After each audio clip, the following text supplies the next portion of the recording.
গতকালকে আমরা আরেকটা আমাদের 25 সালের 5ই আগস্ট এসেছে, আজকে 6ই আগস্ট।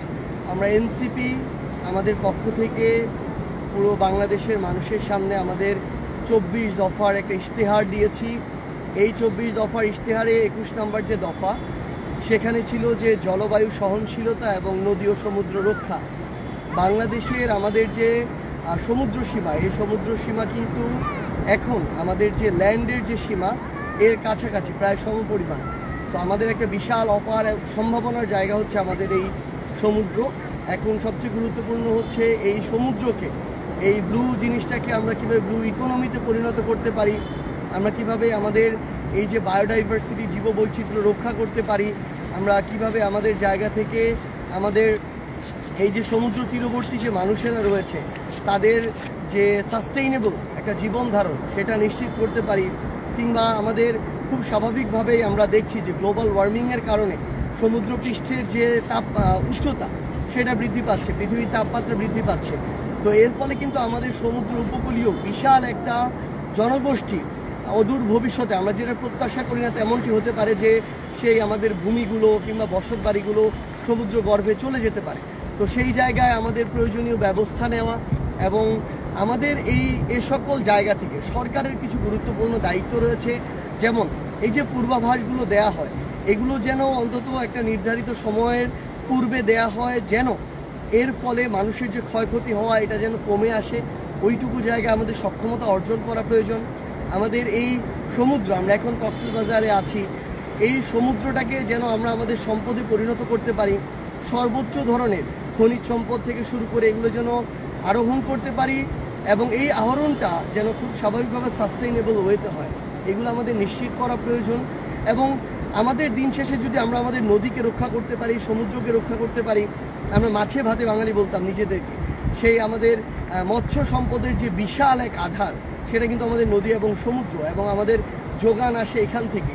সো আলটিমেটলি আমাদের সব কিছু জীবন ধারণ, চলাচল, বসত বাড়ি, খাওয়া দাওয়া, লাইফস্টাইল আমাদের নদী এবং সমুদ্রের সাথে জড়িত। আমাদের এই জন্য আমরা মনে করি যে আমাদের এই টেকসই নদী এবং সমুদ্র আমাদের দরকার। এবং দিন শেষে আমাদের এই যে জলবায়ু, আজকে আমরা দেখতেছি যে কক্সবাজারে যেখানে সেখানে কয়েকটা ইট পাথর বালি এনে বিভিন্ন বিল্ডিং তুলে ফেলা হচ্ছে, কোনো ব্যবস্থাপনা নাই, যেখানে সেখানে মানুষ জমি দখল করছে, যেখানে সেখানে সরকারিভাবে সরকারের বিভিন্ন লোককে টাকা দিয়ে অবৈধভাবে লিজ নিচ্ছে। আমরা দেখছি যে সমুদ্র সৈকতের পারে এখানে প্রাচীর দেয়া হচ্ছে, আমরা জানি না এগুলো কোন গবেষণার ফলাফল আসলে। তো এই যে অব্যবস্থাপনা, আসলে এই অব্যবস্থাপনা থেকে আমাদের অন্তত যেগুলো পর্যটন কেন্দ্র আছে, আমাদের প্রাকৃতিক যেই নৈসর্গগুলো আছে বাংলাদেশের গুরুত্বপূর্ণ, সেগুলোকে আসলে রক্ষা করা প্রয়োজন। দিন শেষে এই পরিবেশটা যদি না থাকে তাহলে গ্লোবালি আমাদের জলবায়ু দিন দিন নষ্টের দিকে যাবে। তো সামগ্রিকভাবে আমরা আমাদের পক্ষ থেকে, এনসিপির পক্ষ থেকে একজন সাধারণ মানুষ হিসেবে বলবো, আমরা যেন আমাদের পরিবেশ এবং জলবায়ু নিয়ে সচেতন হয়ে উঠি। আমরা যেন আমাদের যে নদীগুলো রয়েছে, আমাদের সমুদ্র রয়েছে, এগুলোকে যেন রক্ষায় আমরা কাজ করি এবং আমাদের দ্বারা আমাদের কোনো পদক্ষেপের কারণে এগুলোর জন্য ক্ষতি না হয়, সেই বিষয়ে যেন আমরা আমাদের ব্যক্তিগত জায়গা থেকে, প্রাতিষ্ঠানিক জায়গা থেকে আমাদের কার্যক্রমগুলো পরিচালনা করি। এবং দিন শেষে এই ইশতেহারকে সামনে রেখে এনসিপি তাদের সর্বোচ্চটুকু দিয়ে কাজ করে যাবে। ইনশাআল্লাহ আমরা একসাথে আমাদের এই যে কাঙ্ক্ষিত বাংলাদেশ, যেই বাংলাদেশে আমরা সুন্দর করে আমাদের পরবর্তী প্রজন্ম সহ পরবর্তী প্রজন্মকে সামনে রেখে বেঁচে থাকতে চাই, সেই বাংলাদেশ আমরা গড়ব যেখানে গ্লোবাল ওয়ার্মিংয়ের যে একটা প্রভাব, এই প্রভাব তুলনামূলক কম থাকবে। কার্বন নিঃসরণ করে ওই উন্নত যাদেরকে বলা হয় দেশ, তারা আর ভুক্তভোগী হয়ে আমরা। আমাদের এই বিষয়ে বৈশ্বিকভাবে আমাদের সকল দাবিগুলো তুলে ধরতে হবে এবং আমরা যেন সকলে সচেষ্ট হই। আমরা যত্রতত্র প্লাস্টিক ব্যবহার এটা যেন বর্জন করি আমাদের জায়গা থেকে। এবং আরেকটি গুরুত্বপূর্ণ কাজ হচ্ছে এই যে অব্যবস্থাপনা, জমি দখল, মানে সমুদ্র পারে কে কতটা জমি দখল করে কী ধরনের রিসোর্ট তৈরি করবে, কি করবে, কে হোটেল দিবে, এগুলোর প্রতিযোগিতা চলতে থাকে।